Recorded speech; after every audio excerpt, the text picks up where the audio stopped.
금호고등학교 2학년 학생 여러분들 안녕하세요. 자, 오늘도 우리 수능 기출 문제를 함께 풀어보도록 합시다. 자, 오늘 주제는요, 우리 제목에도 나와 있다시피 중세철학의 수능 문제를 다뤄보도록 하겠습니다. 중세철학은 우리 신앙이 중심이 되는 그러한 시기였고요. 그리고 그 대표되는 철학으로는 교부철학과 스콜라 철학이 있습니다. 자, 그럼 이제 2020년 수능 문제부터 함께 살펴보러 가봅시다. 자, 제목에도 제시되어 있듯이 고대 서양 사상가인 갑 그리고 중세 서양 사상가인 을의 내용을 살펴보도록 할 건데요. 우리 갑은 스토아 학파라고 선생님이 미리 제시를 해놨습니다. 그리고 지난 시간에 헬레니즘 시대 때 배웠던 내용이기 때문에 을만 보고 넘어가도록 할게요. 자, 을은요, 우리 신이라는 존재를 최고 존재라고 이렇게 표현을 합니다. 그리고 우리가 두 가지 사랑이 두 개의 나라를 건설했다고 하는데 하나는 지상의 나라고요. 하나는 천상의 나라입니다. 자, 그런데 이 지상의 나라, 천상의 나라 두 개로 나누어 보는 세계, 우리 어디서 많이 들어봤죠? 그렇습니다. 플라톤의 이론을 수용하여서 이 아우구스티누스라는 교부 철학자가 우리 이데아의 세계, 즉 이상 세계를 우리 천상의 나라에 비유를 했고요. 그리고 지상의 나라는 현상계를 나타내는 그러한 내용이라고 할 수 있겠죠. 즉 플라톤의 이론을 종교적으로 해석했다고 볼 수 있습니다. 자, 이 주장한 사람 아까도 이야기했지만 아우구스티누스입니다. 교부 철학자입니다. 자, 그러면 이제 밑에 지문을 함께 살펴보도록 할게요. 자, 우리 교부 철학자들의 이제 주장 한번 보도록 할 건데 1번, 2번은 지난 시간에 언급했으니 안 보겠습니다. 자, 그리고 3번 바로 볼게요. 자, 3번 우리 아우구스티누스는요. 인간이 신보다 자기 자신을 따름으로써 죄를 짓는다고 본다. 요 얘기는 맞습니다. 이게 바로 답이거든요. 벌써 답이 나와버렸네요. 참고로 우리 죄에 대한 이야기를 하잖아요. 자, 죄에 대해서 이야기를 하는데 이 죄가 인간은 원죄를 가지고 태어난다라고 이야기를 했습니다. 원죄. 즉 아담과 이브가 태초에 우리가 만들어져서 죄를 짓게 됩니다. 선악과를 따먹게 되거든요. 근데 그 선악과를 따먹는 게 그 아담과 이브의 자유의지에 의해서였잖아요. 즉 이 자유의지를 함부로 사용했을 때 발생했습니다. 그래서 우리 자기 자신, 인간을 따름으로써 이러한 죄를 지었다라고 보는 입장 맞다라고 할 수 있겠죠. 요거에 대한 설명이 요겁니다. 즉 이 자유의지를 남용한 이 부분이 바로 도덕적인 악에 해당하는 부분이라고 할 수 있겠죠. 자, 4번도 보겠습니다. 을은요, 믿음이 아닌 신에 대한 이성적 인식으로 지극한 복이 가능하다고 본다. 아닙니다. 이성적 인식으로 가능하지 않고요. 오로지 신으로부터 은총을 받고 구원을 받아야 한다라고 주장을 합니다. 이성적인 인식으로는 이러한 이제 지극한 행복은 맞닥뜨릴 수 없습니다. 즉 신이 도와줘야 된다라고 얘기를 해요. 자, 5번 마저 볼게요. 갑과 을은요, 인간이 오직 신의 은총을 통해서 신과 합일할 수 있다고 본다. 방금 선생님이 설명을 했죠. 이 신의 은총을 통해서 신과 하나가 되면 우리가 행복해질 수 있습니다. 을은 맞겠죠. 하지만 갑이 아니라고 얘기할 거라서 이 부분 답이 안 됩니다. 자, 그럼 이제 밑으로 내려가서 옆으로 갈게요. 먼저 2018년도 수능이 더 최신이니까 최신 거부터 볼게요. 자, 우리 문제 보겠습니다. 중세서양 사상가 갑을이에요. 자, 갑도 중세서양 사상가고 을도 중세서양 사상가입니다. 하나는 교부 철학이고 하나는 스콜라 철학이겠네요. 그럼 갑부터 먼저 볼게요. 행복은 이성에 따르는 삶에 있다. 행복이라는 게 이성에 따르는 삶에 있다라고 먼저 제시를 하네요.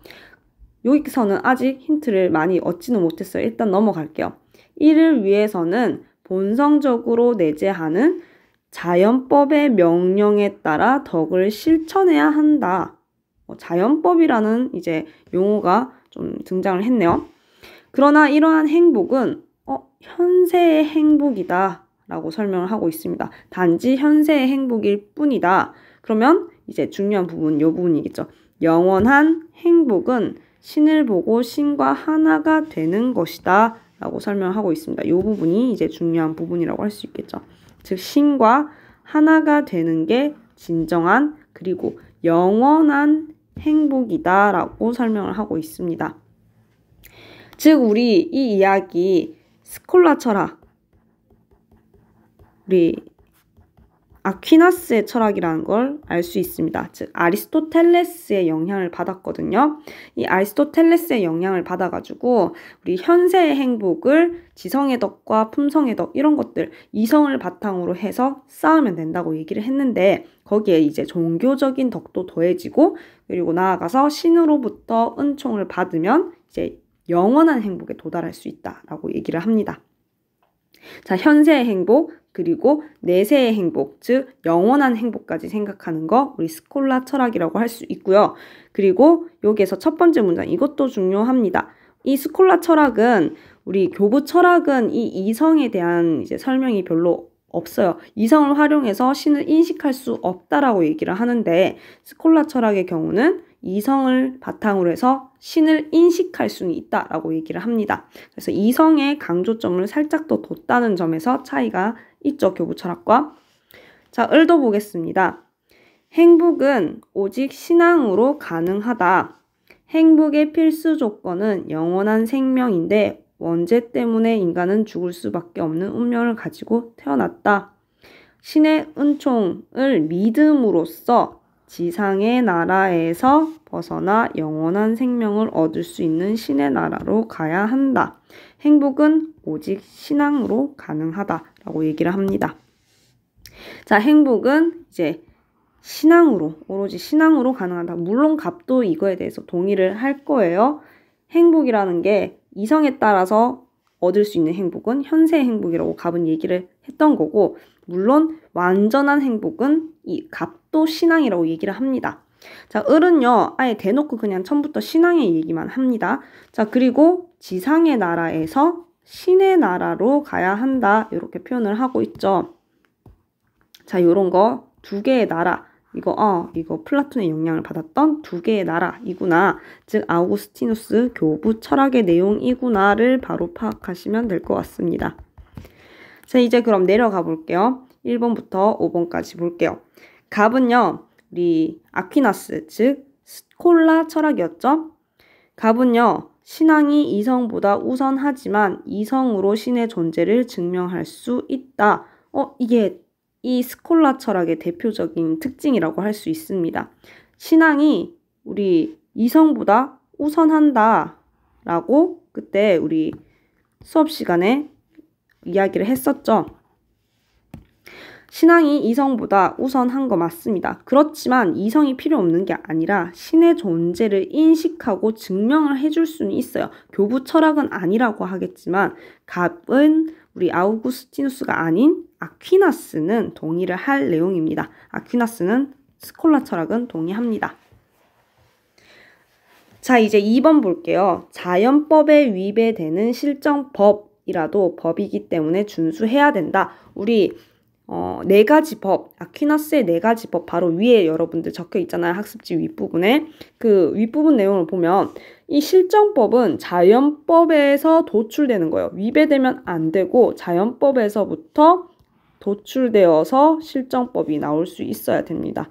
즉 자연법에 근거해야 한다. 라고 이야기를 합니다. 즉, 이 실정법은 자연법에 근거하고 있어야 우리가 그거에 따라서 준수할 수 있는 거예요. 자, 그래서 우리 답은 2번이 틀린 답이 되겠네요. 자, 을은요, 우리 아우구스티누스였어요. 신은 완전하고 선한 거 맞죠? 그리고 선의 결여인 악을 창조하지 않았다? 요거 맞습니다. 선의 결여인 악을 창조하지 않았어요. 그럼 이 악은 왜 생겨나는 걸까요? 도대체 한번 써볼게요. 자, 이 악이 생겨나는 이유는 두 가지 차원에서 설명을 합니다. 자연적인 악이 있고요. 그리고 도덕적 악이 있습니다. 자연적 덕은 이렇게 조명설에 의해서 설명을 합니다. 조명설. 우리가 태양이 선의 이데아, 우리 플라톤의 이야기 들어보면 태양이 선의 이데아잖아요. 근데 그 태양이 모든 만물을 비추지만 그림자가 있어요.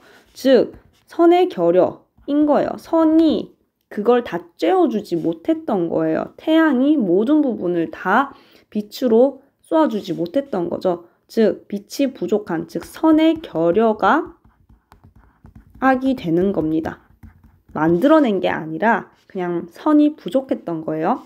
자, 그리고 도덕적 악의 경우는요. 우리 인간은 자유의지를 가지고 있습니다. 근데 이 자유의지를 남용해서 우리 선악과를 아담과 이브가 따서 먹어버렸어요. 그로 인해서 죄가 생겨나게 되고 그게 도덕적인 악이 되는 겁니다.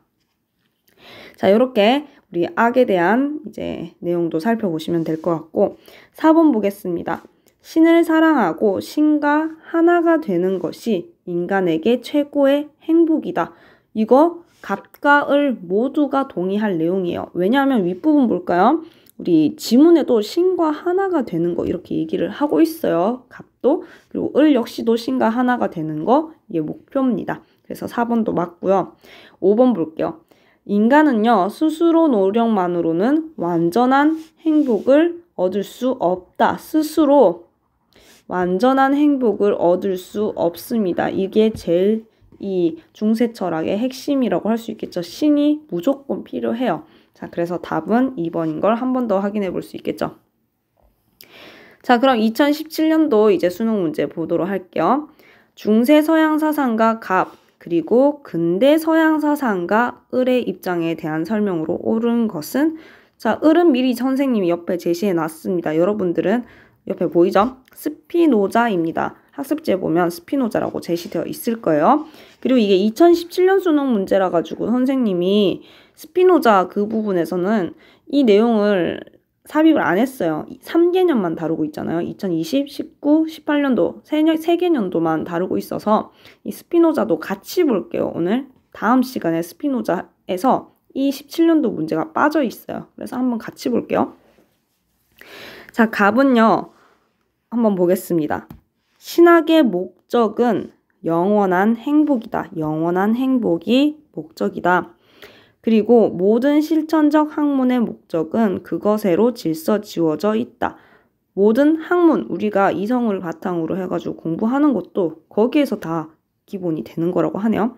따라서 신학은 모든 학문보다 우위에 있다라고 합니다. 즉 신학이 철학보다 위에 있다. 신학이 철학보다 우위에 있다라는 거 설명을 하고 있네요. 자, 그리고 철학은 계시의 진리를 명료화하기 위해서 필요는 하다네요. 그리고 신의 존재는 이 철학을 바탕으로 해가지고 이성을 바탕으로 해서 증명될 수 있대요. 즉 이성을 바탕으로 신의 존재를 증명할 수는 있습니다. 요거 우리 누가 얘기했던 거죠? 그렇습니다. 아퀴나스인 스콜라 철학입니다. 자, 을도 볼게요. 미리 옆에 제시해 놨지만 그래도 한번 볼게요. 신은 오직 자신의 본성의 필연성에 의해서 존재한다. 필연성이라는 운명, 필연성 제시되어 있으면 우리 대표적으로 스피노자와 스토아 학파 생각하면 되겠죠? 그리고 인간의 최고선은 신을 인식하는 것이고 최고 덕도 신을 인식하는 것이다. 그리고 정신의 가장 고상한 덕은 자연의 필연성을 이성적으로 인식하는 것이다. 근데 이 내용만 봐서는 이게 스토아인지 명확하지 않거든요. 근데 16번 문제에 보시면 근대라는 말이 위에 나와 있습니다. 스토아는 고대 서양 사상가고요. 스피노자는 근대 서양 사상가입니다. 자, 그럼 이제 옆에 1번부터 5번까지 볼게요. 갑은 지적인 덕과 도덕적인 덕으로 인간의 궁극적인 목적이 실현된다고 본다.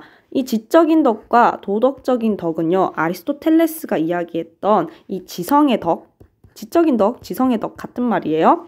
그리고 품성의 덕, 도덕적 덕 같은 말이에요. 품성의 덕, 도덕적 덕.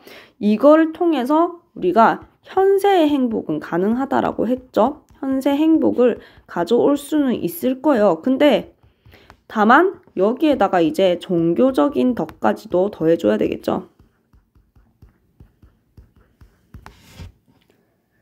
즉, 아리스토텔레스는 이 지성의 덕과 품성의 덕은 현세의 행복을 위한 덕들이다라고 설명을 했고, 그리고 이 스콜라 철학은 더 온전해지기 위해서는 종교의 덕이 필요하다. 그리고 여기에서 또 더해서 신의 은총까지 필요하다. 그래야지 인간의 궁극적인 목적인 행복에 도달할 수 있다라고 설명을 합니다.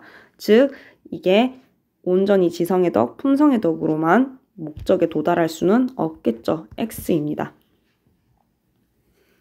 자, 2번 볼게요. 갑은요, 신의 존재는 은총과 계시에 의해서만 증명될 수 있다고 본다. 증명되는 거는요, 우리가 행복은 신의 은총, 계시에 의해서 가능하지만 증명 자체는 이성으로도 가능합니다. 그래서 요거를 바꿔야겠죠. 서만이 아니라 이성도 가능합니다. 이성으로도 가능해요. 그래서 X입니다. 이것도. 3번입니다.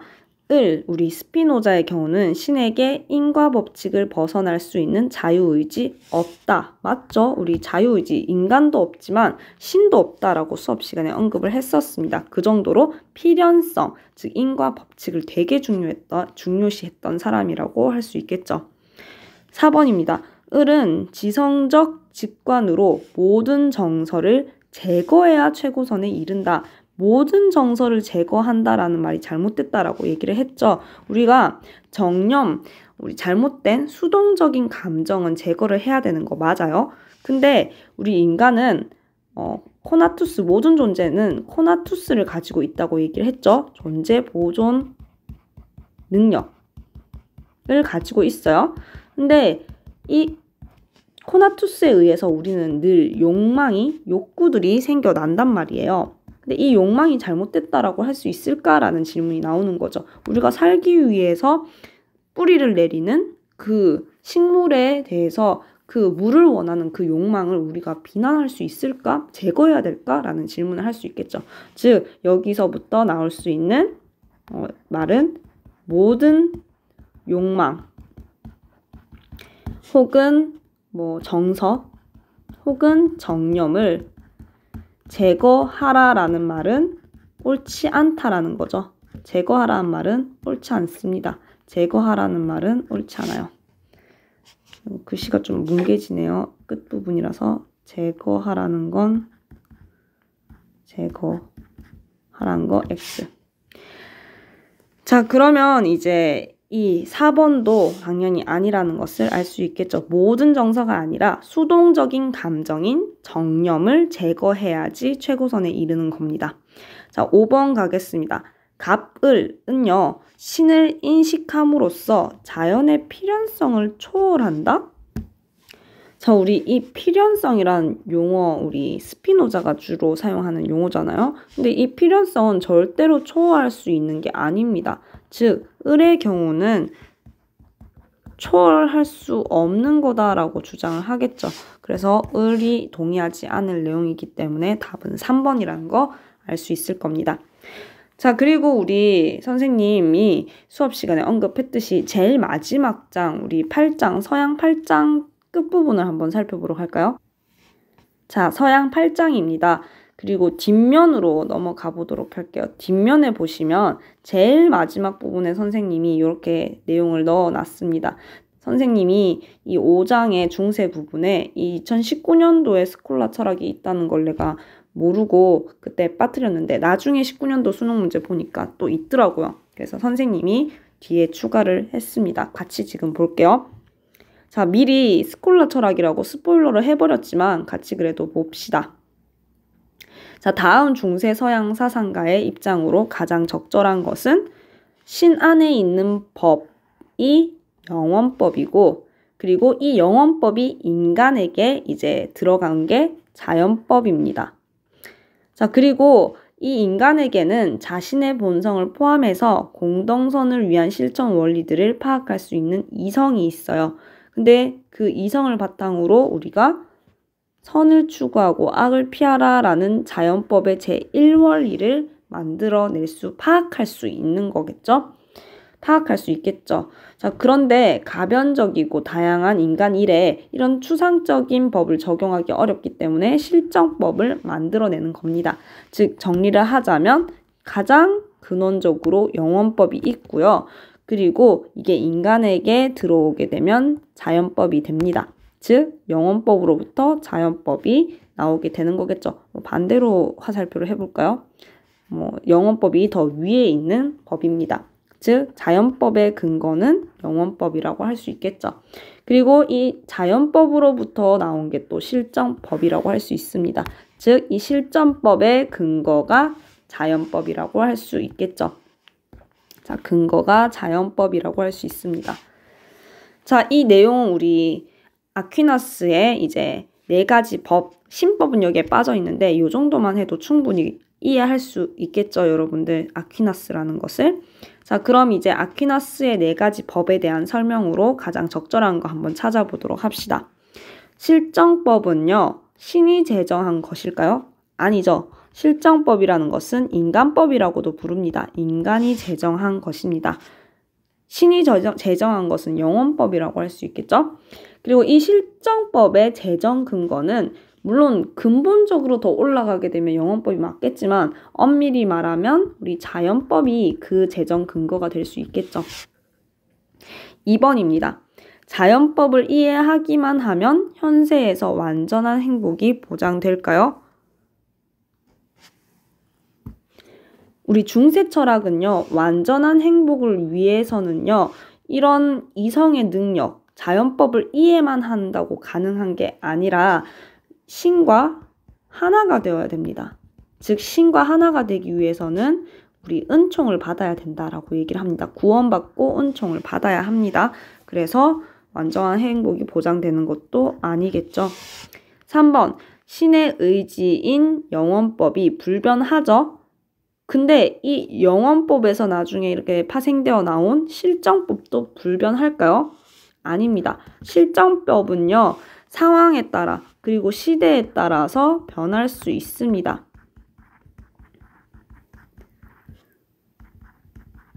상황 따라 변합니다.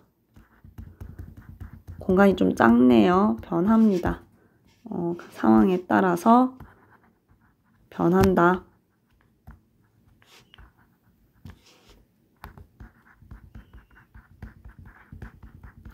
자, 4번 보겠습니다. 영원법에 근거하지 않아도 자연법은 그 자체로 성립할 수 있을까요? 아니겠죠. 아까 자연법의 근거로서 영원법 이야기를 했잖아요. 무조건 이 자연법은요, 그 위에 근원이 되는 영원법에 근거해야 합니다. 성립할 수 없습니다. 5번입니다. 자연법에 어긋난 실정법의 경우는요, 정의롭지 못하므로 정당성이 없다. 이게 맞겠죠. 이 실정법에 이제 근거가 되는 자연법의 내용과 부합되어야지 정당성이 있는 겁니다. 5번이 답이 되겠죠. 자, 여러분들 중세는 문제가 그렇게 많지 않았고요. 그리고 수능 문제 지금 다루고 있는 내용들만 중심으로 보시면 무난하게 수능을 준비하실 수도 있고 기말 준비도 할 수 있을 겁니다. 자, 오늘 중세 철학은 여기서 마무리하겠습니다. 고생하셨습니다.